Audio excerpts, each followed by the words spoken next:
Nous allons voir dans cette série de vidéos les différents champs du formulaire des données médicales, à commencer par les éléments de l'onglet en tête. On verra ainsi ces champs-là un à un, leurs principales caractéristiques et surtout les différentes astuces à connaître. Ainsi donc, pour commencer, dans la partie en tête, voici les éléments qui sont renseignés. Vous avez le mode d'entrée, le mode de prise en charge. Donc, vu qu'il y a des astérisques, ce sont des éléments qui sont strictement obligatoires. La fiche de référence évacuation, fiche têtue, ce n'est pas véritablement obligatoire. On les renseigne le plus souvent chez nous en pédiatrie. Ensuite, nous avons ici la formation sanitaire d'origine du patient.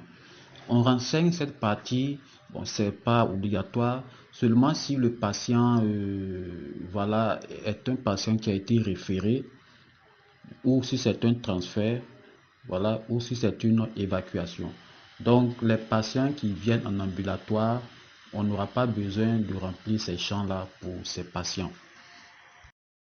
Dans la partie type de structure, il s'agit d'indiquer si c'est un CSPS, un CM, un CMA, une clinique privée, voilà. Ici, c'est le département, donc le département dans lequel se situe la structure qui a référé le patient. Dans le présent exemple, j'ai sélectionné CMA et le département, c'est Sérénégat. Et lorsque vous sélectionnez le département, vous voyez que la province, la région et le district sanitaire s'autocomplètent, exactement comme au niveau de la résidence. La localité correspond au nom du quartier, du village, du secteur, tout simplement. Donc, il y a une liste de localités que vous allez retrouver à ce niveau-là, exactement comme au niveau de la résidence. Ensuite, nous avons la partie salle et lit occupés. Donc là où on va mentionner la salle et le lit. Alors, donc d'emblée, ce n'est pas obligatoire. On peut ne pas renseigner cette partie lorsque l'on crée le dossier initial. Parce qu'on suppose qu'au début, le sujet est d'abord dans la salle de consultation aux urgences. Donc, on n'a d'abord aucune idée de quelle salle et sur quelle il sera installé. Donc, cette partie, elle est facultative au moment de la création du dossier initial.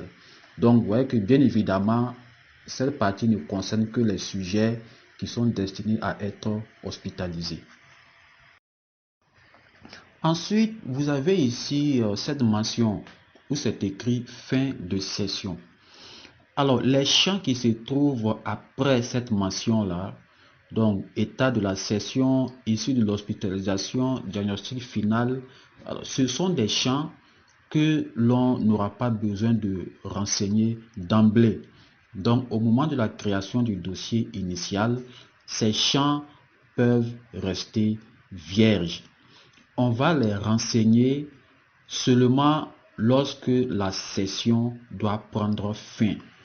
Et cette notion de fin de session, je vais donc vous l'expliquer en détail parce que c'est une notion extrêmement importante à comprendre. Lorsqu'un patient vient pour une consultation initiale pour un motif X donné, à l'issue de cette consultation initiale, il y aura deux cas. Premier cas, un rendez-vous est fixé au patient. Donc c'est un patient que nous devons revoir.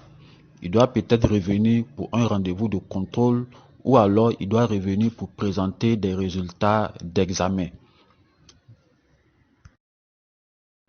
Dans ce cas, il n'y aura rien de spécial à faire.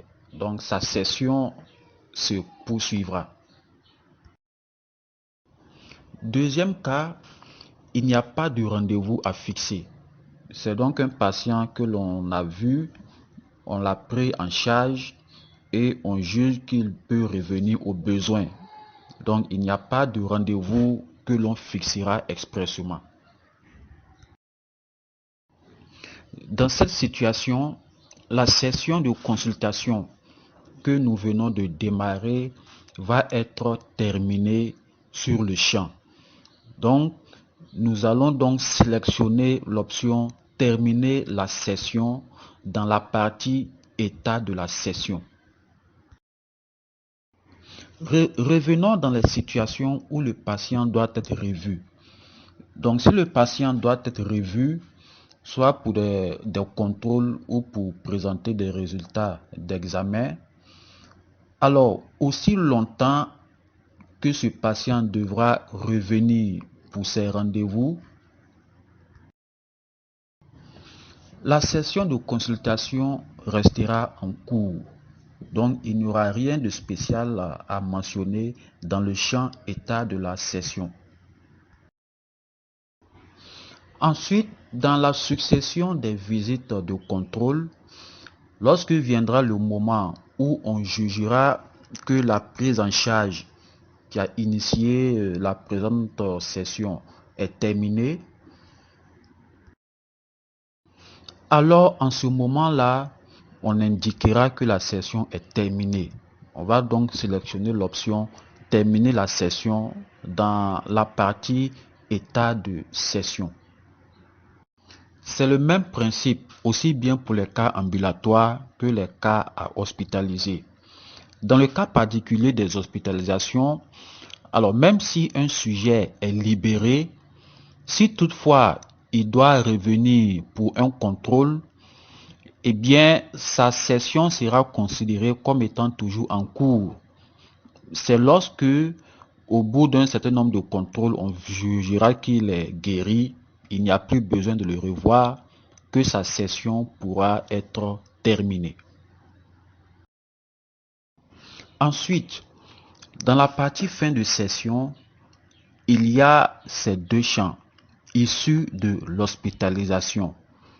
Alors, pour les sujets qui sont hospitalisés, lorsque ces sujets doivent être libérés, on renseignera l'issue de l'hospitalisation, c'est-à-dire le mode de sortie et la date de sortie. Et il y a enfin le diagnostic final. Ainsi donc, lorsque le patient est libéré, on a mentionné son mode de sortie, on a mis la date de sortie, on va donc indiquer le diagnostic final. La liste des diagnostics que vous trouverez à ce niveau-là, dans la partie diagnostic final, c'est une liste qui contient les diagnostics selon la terminologie de la CIM 10. Et chaque fois que vous sélectionnerez un diagnostic dans cette liste, le code CIM 10 sera extrait et reporté dans ce champ code. Voici donc l'essentiel de ce qui concernait les champs de l'onglet en tête. Dans la prochaine vidéo, on s'intéressera maintenant au champ de l'entête clinique.